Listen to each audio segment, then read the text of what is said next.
Hello friends, இன்றைக்கி நம்ம நாட்டுக்கோழி பிரட்டல் எப்படி பண்ணுறதுன்னு பார்க்கலாம். நாட்டுக்கோழி பிராய்லர் சிக்கனை விட ரொம்பவே நல்லது. ஆனால் இது சில பல காரணங்களுக்காக நம்ம கொஞ்சம் எடுத்து பண்ணுறதுக்கு யோசிக்கிறோம்.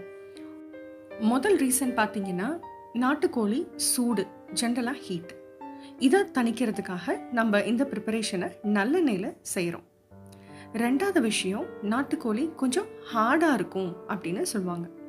ஸோ இந்த ஹார்டாக இருக்கிற விஷயத்த சால்வ் பண்ணுறதுக்காக ரொம்ப சாஃப்டாக நாட்டுக்கோழியை குக் பண்ணுறதுக்கு நம்ம இந்த ரெசிபியில் டெக்னிக் பார்க்க போகிறோம். அதே மாதிரி நாட்டுக்கோழி வாங்கும்போது ஃபுல் பிளாக் கோழி அவாய்ட் பண்ணிவிட்டு, நம்ம எடுக்கிற லைவ் சிக்கன் பார்த்திங்கன்னா ஒரு 1/300 இல்லை 1/400 இருக்கணும். ஸோ அது க்ளீன் பண்ணி பொங்க போனதுக்கப்புறம் நமக்கு ஆக்சுவலாக ஒரு 3/4 கிலோ இல்லை 800 கிராம் வரைக்கும் நமக்கு கறி தெரிச்சுன்னா அது ரொம்பவே நல்ல சாய்ஸ்ன்னு அர்த்தம்.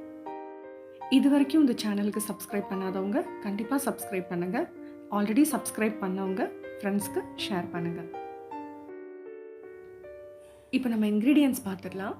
என்ன தான் நம்ம பொடி ஐட்டங்கள் யூஸ் பண்ணாலும் இந்த மாதிரி ட்ரெடிஷ்னல் டிஷ்ஷஸ்க்கு கொஞ்சம் நம்ம இந்த மாதிரி முழு மிளகு, மல்லி, மிளகாய் வற்றல் இதெல்லாம் அரைச்சி போடுறதோட ருசி தனி. இப்போ சிக்கனை நல்லா லெமன் ஜூஸ், மஞ்சத்தூள் போட்டு நல்லா கழுவி வச்சுருக்கோம். நல்லா ஸ்ட்ரெயின் பண்ணி எடுத்து வச்சுக்கோங்க. இப்போது இந்த சிக்கனை மேரினேட் பண்ண போகிறோம்.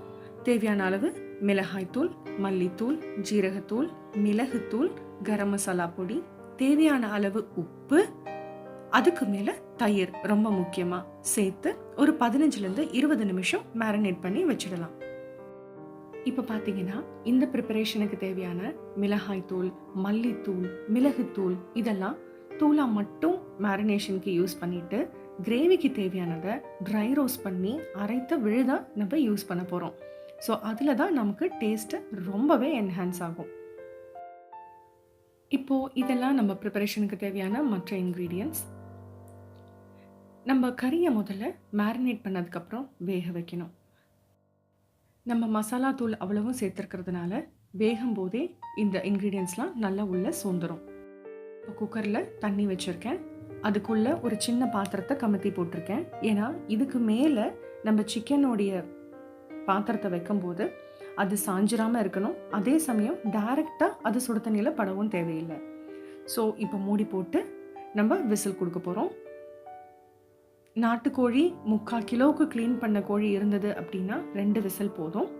இன்கேஸ் நீங்கள் க்ளீன் பண்ணி வாங்கினதுக்கு அப்புறமேட்டும் கோழி 1 கிலோவுக்கு மேலே இருந்ததுன்னா ஒரு 3 விசில் கொடுத்துக்கோங்க. ஸ்டீம் செட்டில் ஆனதுக்கப்புறம் நம்ம ஓப்பன் பண்ணி பார்க்கலாம்.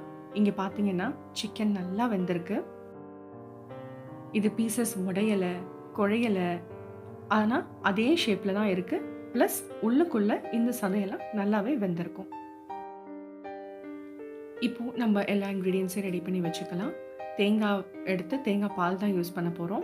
அதே மாதிரி புளி கொஞ்சம் கரைச்சல் வச்சுக்கோங்க. இப்போ நான் க்ளீன் பண்ணதுக்கப்புறம் கோழியோட ஹார்ட், லிவர்லாம் இருக்குது பார்த்தீங்களா, அதை எடுத்தோன்னே நம்ம ப்ரெஷர் குக் பண்ணக்கூடாது. அதை தனியாக வச்சுக்கலாம். குழம்பு கொதி வரும்போது போடலாம். ஆனால் தாமரைக்கிழங்கு வேகிறதுக்கு ரொம்ப லேட் ஆகும்.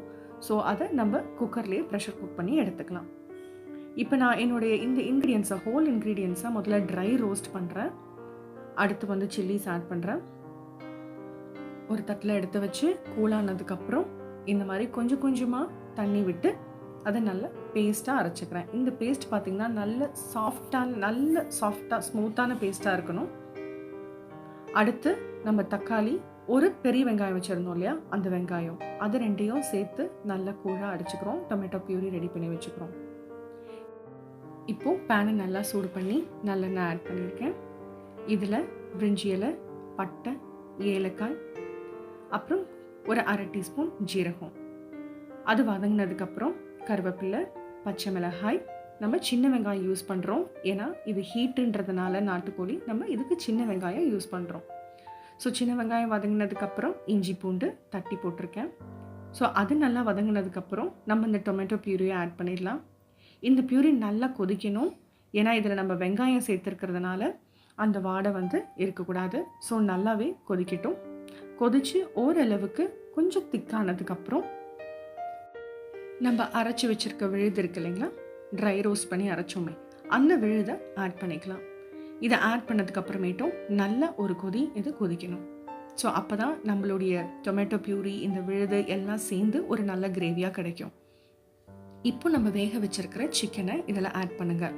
அந்த சிக்கன் வெந்த பாத்திரத்தில் தண்ணி இருக்கும், அதை ஆட் பண்ண வேண்டாம். இப்போது ஜஸ்ட்டு சிக்கனை மட்டும் போட்டு நல்லா மசாலாவில் பிரட்டி எடுத்துக்கலாம்.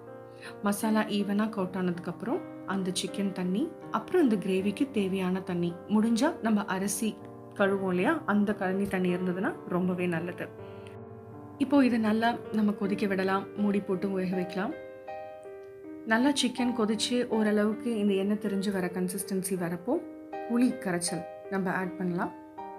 புளி கரைசல் ஆட் பண்ணி ஒரு 5 மினிட்ஸ் நல்லா மூடி போட்டு வேக விடுங்க. நல்லா கொதி வந்ததுக்கு அப்புறமேட்டு நம்ம தேங்காய் பால், அந்த தேங்காயை அரைச்சதை ஃபில்டர் பண்ணி ஊற்றுறோம். தேங்காய் பால் மட்டும் சேர்த்தா போதும். ஸோ தேங்காய் பால் ஊற்றுனதுக்கப்புறமேட்டும் நல்லா ஒரு 5 to 10 மினிட்ஸ் கொதிக்கட்டும். மூடி போட்டு வேக வைங்க. இந்த ஃபுல் ப்ராசஸ்க்குமே நம்ம மீடியம் ஃப்ளேமில் சிக்கனை குக் பண்ணால் போதுங்க. இப்போது இந்த கன்சிஸ்டன்சி வந்ததுக்கப்புறம் நம்ம ஓப்பன் பேன்லேயே குக் பண்ணலாம். உங்களுக்கு தேவையான கிரேவி பதம் வந்த உடனே நீங்கள் ஃப்ளேமை ஸ்விட்ச் ஆஃப் பண்ணிடலாம். கொத்தமல்லி தலை தூவி சூடாக சர்வ் பண்ணுங்கள். ட்ரை பண்ணி பார்த்துட்டு எனக்கு கமெண்ட்ஸில் எப்படி இருந்ததுன்னு சொல்லுங்கள். ரொம்ப சுவையான, அதே நேரத்தில் ரொம்ப சாஃப்டான டேஸ்டியான நாட்டுக்கோழி பிரட்டல் ரெடி. தேங்க்யூ.